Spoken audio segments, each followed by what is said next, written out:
a lovely day here down in the Vale of Glamorgan, so we thought we'd pop down to South Wales Aviation Museum and chat with one of their volunteers. Hi Mark, thanks for taking the time to talk to us today. Can I start by asking, how did you get involved with volunteering here at the South Wales Aviation Museum? I've always been an aviation enthusiast. When I was younger I was an air cadet. I moved to the Vale about 6 years ago, just before the museum opened, and came along to an introduction for volunteers meeting at the museum before it opened. Shortly after it opened I began coming along on weekends, and I then volunteered for the first ever school visit to the museum. Ended up hosting the second one and then organised all the group visits for the last 3 years. That's great. So what do you enjoy most about volunteering? Obviously meeting the public when they come on the weekends. It's fabulous to see the smiles on the faces of the children when they arrive. They love the chance to sit in our aeroplanes, really on special aviation activities for them.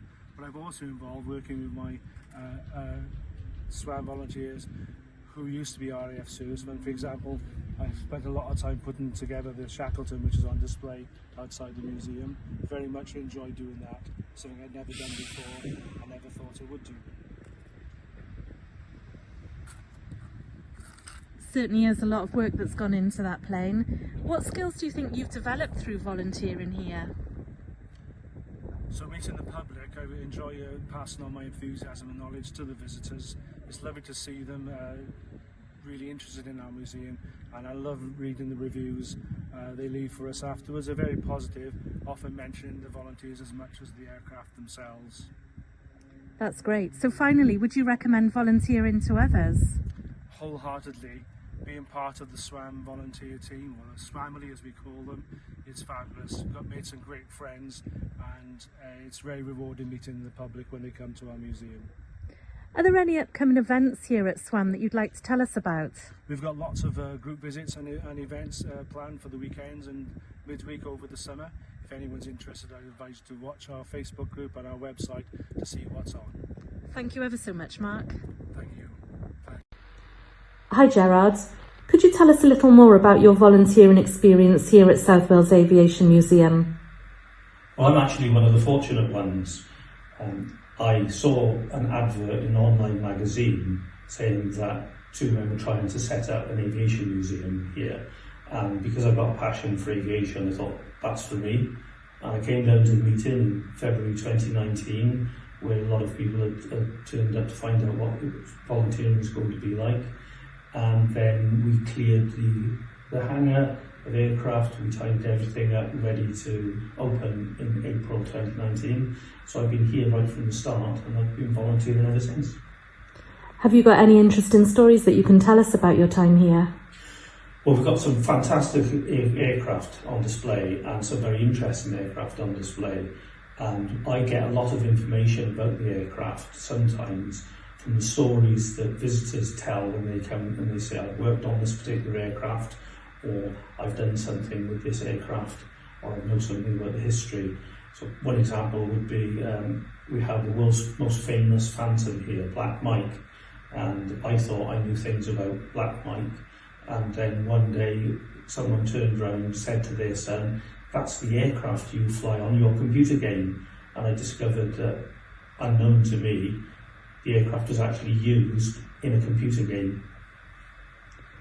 So with regards to volunteering, do you think that more people should be volunteering?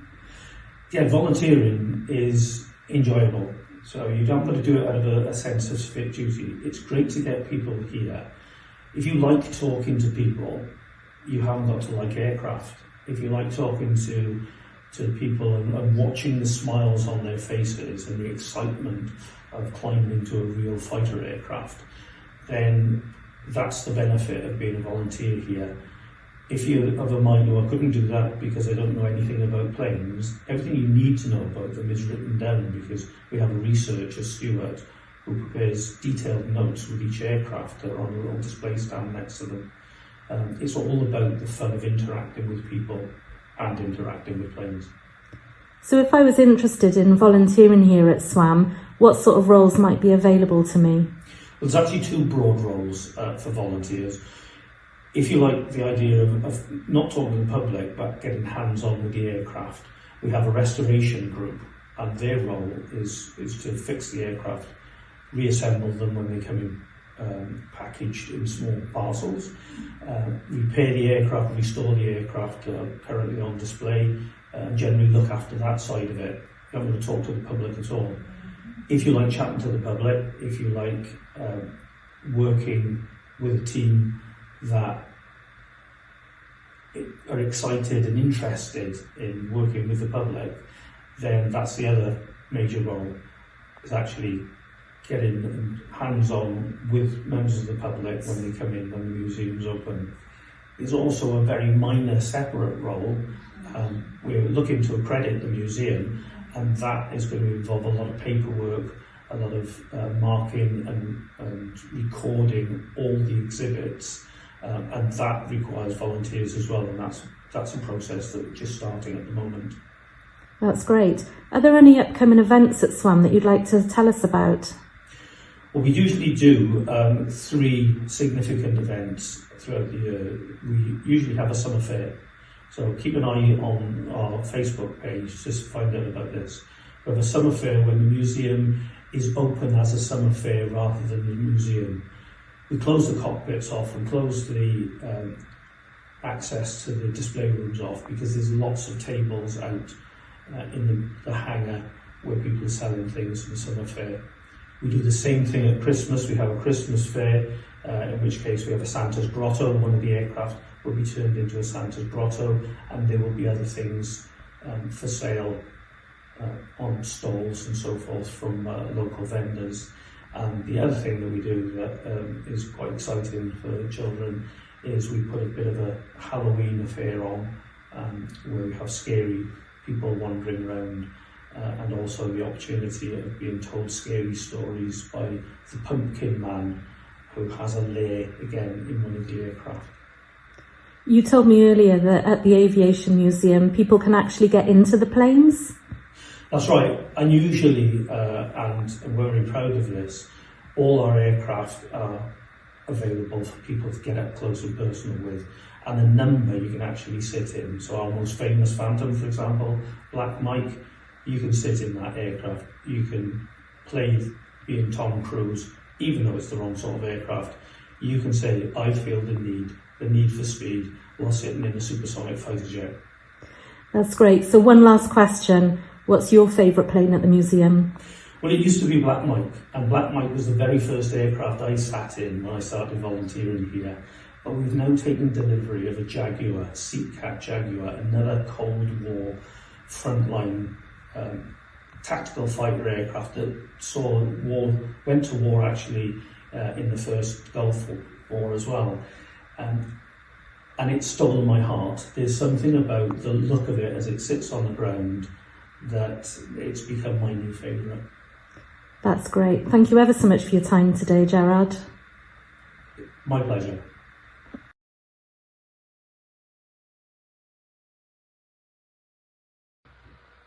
We're in the modern conflict room with Pat. Pat would like to tell us a little bit more about her journey of volunteering. Yeah. Well, I spent most of my life travelling with my father and my husband with the forces, and we had a lot. We didn't have a proper job because we were travelling all the time, so I did an awful lot of volunteering with youngsters and elderly through my life. And when I came here and this museum opened, it was I could make use of my volunteering here. And this was one of my first things I did. It's about Berlin. I went to Berlin twice as a volunteer with Scouts, and all these bits are bits I brought back.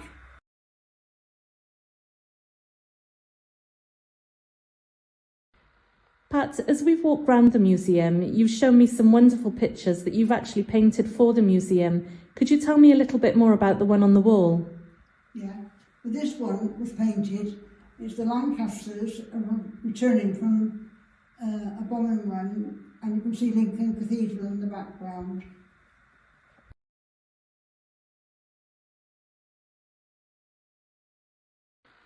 You were telling me about this cabinet, Pat, and how your husband contributed to one of the items in it. He also volunteers here at the Aviation Museum. Can you tell us a little bit more about the item in the cabinet? Well, we paid a visit to the Hut 9 in Bridgend. It's only open a couple of times a year, and because we were given some mud balls that was in the cabinet, and my husband thought they were just sitting there, and he made a layout of the camp out of a kitchen unit and decorated and painted it, and a little write-up so people would know more about it.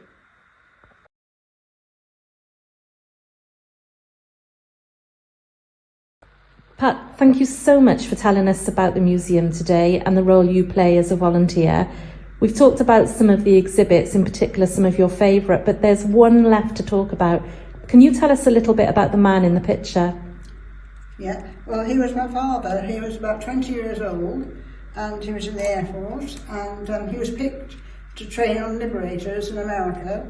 So he went over by boat to Iceland and then across Canada on the train. He visited Hollywood, and when he came back he worked on liberators in Northern Ireland, and then he got posted to North Africa as a bomb disposal, and then into Italy, and he did that for a short time, and then the Air Force got a load of liberators which he'd been trained in America to work on, and he was reposted then to work on liberators for the rest of the year, the rest of the war. And he got the Italian Summer as part of his medals.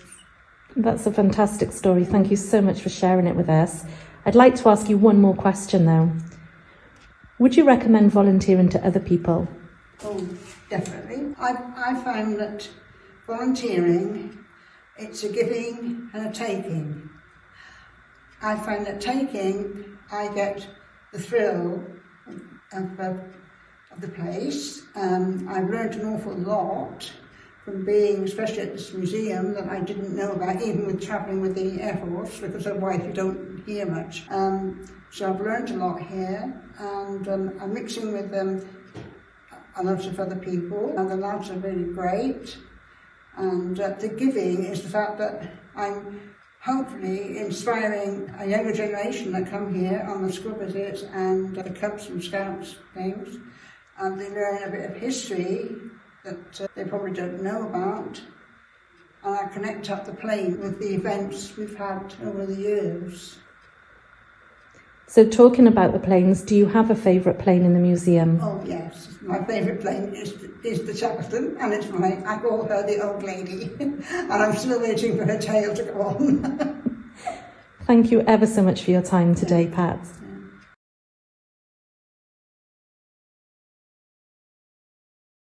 So this room looks a little bit bare. Can you tell us something about your plans for the room? Well, this is my latest project that I'm involved in. We decided to do a ladies' room, as it's a men's environment. So we've got the blues, and we've got boards here with different things on it. And I'm doing, at the beginning of flight, the ATA, which is when the girls flew from the factory to the camps, to the planes in the war. This one here is the space age, and the flew in the rockets in space, and now the recent pilots. This is going to be the bits and pieces which we're gathering, and on the other side, we're going to have learning, making and doing. So we're covering nurses, the NAFI, making parachutes, doing bomb things, and doing engineers, radio workers, and everything like that. So we're covering the whole system of ladies from the beginning right up to today. Well, I can't wait to come back and see this room when it's finished. Yes, I'm looking, it's quite a challenge.